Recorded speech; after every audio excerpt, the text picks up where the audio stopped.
Hey everyone, welcome back to another video. Today we'll be dealing with the right of private defense. This is part 2 of the video. Part 1 मैंने पहले ही बना दिया है, ठीक है. If you haven't watched that video, go check that out. I'll put a link in the description. So we have to continue from section 41, ठीक है, which states the right of private defense of property का ambit क्या है, ठीक है. तो अभी तक हम लोग का जो extent of right of private defence है against body we have done, ठीक है. अब आपका प्रॉपर्टी के अगेंस्ट जो आपका प्राइवेट डिफेंस का राइट है वो कहाँ तक एक्सटेंड होता है वो हम देखेंगे, ठीक है. पहला है section 41 that when the right of private defence of property will extend to causing someone's death. Now it is a very serious case when to protect your property or to protect someone else property you cause someone's death, ठीक है. अब किस circumstances पे आप death cause कर सकते हो और वो लॉफुल होगा, it you will not be liable, ठीक है. The right of private defense of property extend under the restrictions specified in section 37. अब section 37 में restrictions दी हुई हैं public servant. You cannot exercise your right of private defense to a public servant. Plus, you cannot exercise your right of private defense when you have time to get the protection of public authorities, ठीक है. तो ये जो है restrictions हमारी जो है section 37 में दी हुई है. I already explain section 37 in the part 1 of this video. So next है to voluntary causing of death or any other harm to the wrongdoer if the offence the committing of which or attempting to commit which occasions excess of be an offence. देखो, जब भी कोई भी offence का attempt या उसका commission, ठीक है, हो रहा हो, अब वो ऑफेंस क्या दिए हुए हैं हमारे, robbery, house breaking after sunset before sunrise, mischief by fire, ठीक है.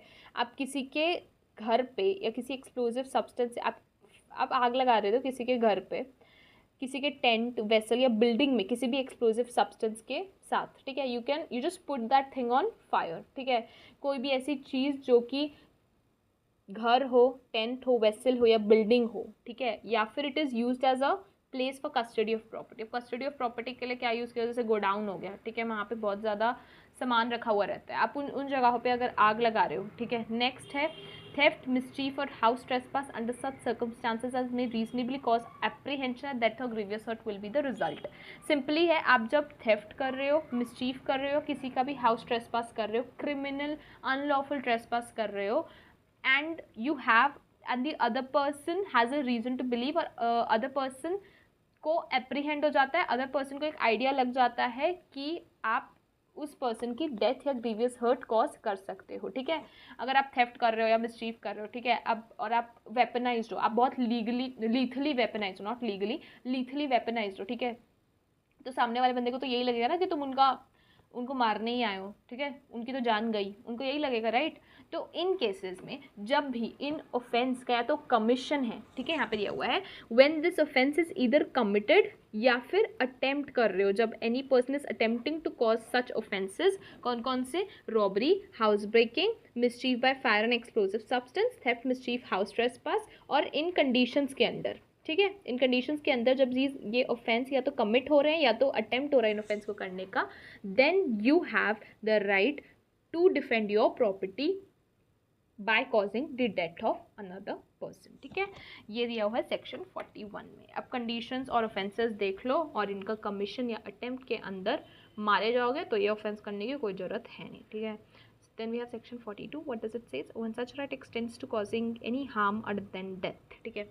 जब आप right of private defence of property अपना हार्म, डेथ के अलावा कोई और हार्म में एक्सरसाइज कर सकते हो, ठीक है. कब कर सकते हो, if the offence committing of which or attempting to commit which occasion the exercise of right of private defence be theft, mischief or criminal trespass not of any of the description specified in section 41, ठीक है.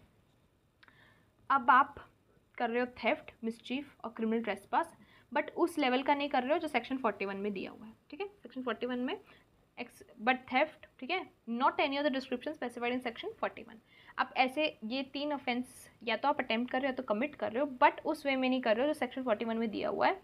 And that right does not extend to the voluntary causing of death subject to restrictions present in section 31 to the voluntary causing wrongdoer of any harm other than death. जब आप कोई भी ऐसा offence कर रहे हो, ठीक है, कौन सा, theft, criminal trespass, mischief, but not in the way that is given in section 41, then जो अदर पर्सन है वो अपना right of private defence exercise कर सकता है, बट आपकी डेथ कॉज नहीं कर सकता है। कोई भी दूसरा हार्म जो है वो अटैकर पे, वो असेलेंट पे जो है इन्फ्लिक्ट कर सकता है। He has that authority under section 42, ठीक है। Then we have commencement and continuance of right of private defence. अब कमेंसमेंट मतलब कि आपका right of private defence of property कहाँ, किस पॉइंट से चालू होता है, किस सिचुएशन से चालू होता है, और वो कब तक कंटिन्यूड रहता है, ठीक है। The what it says, the right of private defence of the property commences when a reasonable apprehension of danger to the property commences. Simple है, जब आपका रीजनेबल एप्रीहेंशन, जब आपको एक अंदाज़ा हो जाता है कि अब आपकी प्रॉपर्टी जो है वो डेंजर में है, थ्रेट में है, तो वहाँ से आपका राइट ऑफ प्राइवेट डिफेंस जो है वो चालू हो जाता है, ठीक है। Second, against theft. अब यहाँ पे कंटिन्यूएशन बताएगा कि वो कब तक कंटिन्यू रहता है। थेफ्ट के अगेंस्ट वो कब तक कंटिन्यू रहेगा, जब तक कि offender has affected his retreat, मतलब कि जब तक कि अटैकर जो है वो भाग नहीं जाता प्रॉपर्टी लेके, ठीक है, तब तक रहेगा, या जब तक आप पब्लिक अथॉरिटीज, जब तक कि आप पुलिस की मदद ना ले पाओ तब तक, ठीक है। थर्ड है, और the property has been recovered. तो आपका जो राइट ऑफ प्राइवेट डिफेंस कब तक कंटिन्यू करेगा, जब तक कि वो जो आपका अटैकर है जो थेफ्ट कर रहा है वो भाग नहीं जाता प्रॉपर्टी लेके। दूसरा, तब तक एक्सटेंड है आपका राइट ऑफ प्राइवेट डिफेंस, आप तब तक एक्सरसाइज कर सकते हो जब तक कि आप पुलिस की मदद नहीं ले पा रहे हो, और तब तक जब तक कि आपको आपकी प्रॉपर्टी जो उसने चोरी की है वो आप नहीं वापस ले पा रहे। जैसे अगर कोई बहुत ज़्यादा कीमती प्रॉपर्टी है, जैसे कोई भी मूवेबल प्रॉपर्टी, जैसे फॉर एग्जाम्पल ज्वेलरी है, ठीक है, गोल्ड ज्वेलरी है, और आप उसको you have the right of private defence against that property obviously, ठीक है। तो जब तक आप उसको वापस नहीं ले लेते उस थेफ्ट पर्सन से जो थेफ्ट कमिट कर रहा है, उससे जब वापस नहीं ले लेते तब तक कि आपका right of private defence you can exercise, ठीक है। देन रॉबरी के अगेंस्ट आप कब तक कर सकते हो, जब तक के, अब रॉबरी बेसिकली क्या होता है ना, robbery is a type of theft, but उसमें उसके अंदर रॉबरी के अंदर when a person is committing robbery के अंदर ना दूसरे पर्सन को ना fear of grievous hurt, fear of death और फियर ऑफ रॉन्गफुल रिस्ट्रेंट होता है, तो उसको बोलते हैं रॉबरी, ठीक है। तो जब तक कि आपका ये फियर रॉबरी में, जब तक कि ये फियर रहता है, फियर इन द सेंस कि जब तक कि आप उस बंदे के कब्जे में हो, जब तक कि आपको अटैकर क्या क्या हर्ट कर सकता है, ठीक है, क्या कर सकता है, हर्ट कर सकता है, आपको डेथ कॉज कर सकता है आपकी, या आपको रॉन्गफुली रिस्ट्रेंट कर सकता है, तब तक आपका right of private defence extend करता है रॉबरी के केस में, ठीक है। क्योंकि robbery is a form of theft, मतलब थेफ्ट जो है बेसिकली रॉबरी तब बन जाता है जब आपको दूसरा पर्सन जो रॉबरी कमिट कर रहा है वो एक ऐसे सिचुएशन में डाल देता है जिससे कि यू हैव एन आइडिया कि अब मेरी डेथ कॉज हो सकती है, या तो मुझे हर्ट हो सकता है ग्रीवियस, या तो वो अब मैं रिस्ट्रेंट हो चुका हूँ, मैं यहाँ से भाग नहीं सकता, ठीक है। जब आपको ये थ्रेट मिल जाए, ठीक है, तब तक आप, और जब तक ये थ्रेट कंटिन्यू रहेगा तब तक कि आपका राइट ऑफ प्राइवेट डिफेंस भी कंटिन्यूड रहता है, simple. Then we have criminal trespass और मिसचीफ। नाउ इसमें राइट ऑफ प्राइवेट डिफेंस कब तक लास्ट करता है, it continues as long as the offender continues in the commission. जब तक ये ऑफेंडर अपना काम करता रहेगा, जब तक ये वो कमिट कर रहा है ये ऑफेंस, तब तक आपका राइट कंटिन्यूड रहता है। Against house breaking after sunset or before sunrise, it continues as long as the house trespass which has begun by such house breaking continues.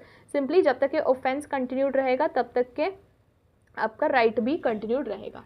Next we have right of private defense against deadly assault when there is a risk of harm to innocent person. If an exercise of the right of private defense against an assault which reasonably cause apprehension of death, the defender be so situated that he cannot effectually exercise that right without risk of harm to innocent people, his right of private defense extend to the running of that risk, ठीक है। जब there is an apprehension, जब किसी person को एक reasonable threat, एक reasonable apprehension हो जाता है कि मेरे ऊपर एक डेडली असॉल्ट हो सकता है, कि I can be subjected to deadly assault by some people. Deadly assault मतलब any assault which can cause a person death, जब उसको ये आइडिया लग जाता है, ठीक है, जब उसको ये थ्रेट महसूस होना चालू हो जाता है, और उससे बचने के लिए उसके डिफेंस में वो पर्सन, उसके डिफेंस के अंडर वो पर्सन किसी कुछ इनोसेंट पीपल को हार्म करने के रिस्क में आ जाता है, ठीक है।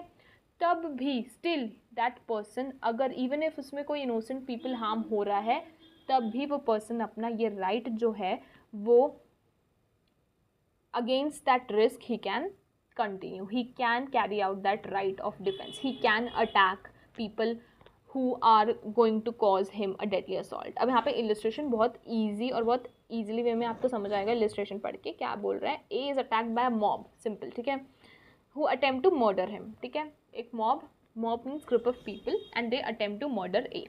अब he cannot effectually exercise his right of private defense without firing on the mob, and he cannot fire without risking the life and harming young children who are mingled with the mob.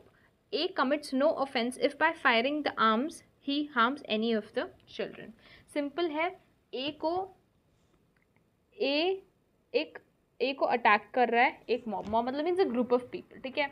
अब group है, ठीक है, but उस group के बीच में young children भी फंसे हुए हैं. मतलब ऐसा एक बहुत ज़्यादा भीड़ वाली सिचुएशन है, क्राउड एरिया है जहाँ पे यंग चिल्ड्रन और नॉर्मल लोग, इनोसेंट लोग भी वहाँ पे हैं, ठीक है.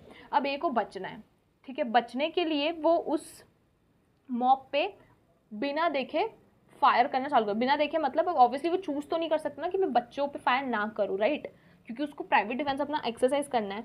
तो even if there is innocent children in that mob, but A अपनी जान बचाने के लिए, A अपने आप को डेडली असॉल्ट से बचाने के लिए क्या कर सकता है, he can exercise this right. ये अपना सेक्शन 44 में दिया हुआ है कि अगर बेसिकली अपने आप को डिफेंड करने के लिए from a deadly assault you basically risk the life of some innocent people, you can still exercise that right and it will be lawful. ठीक है, simple है section 44. That's it. We are done with right of private defense. I hope you have understood and thank you for watching the video.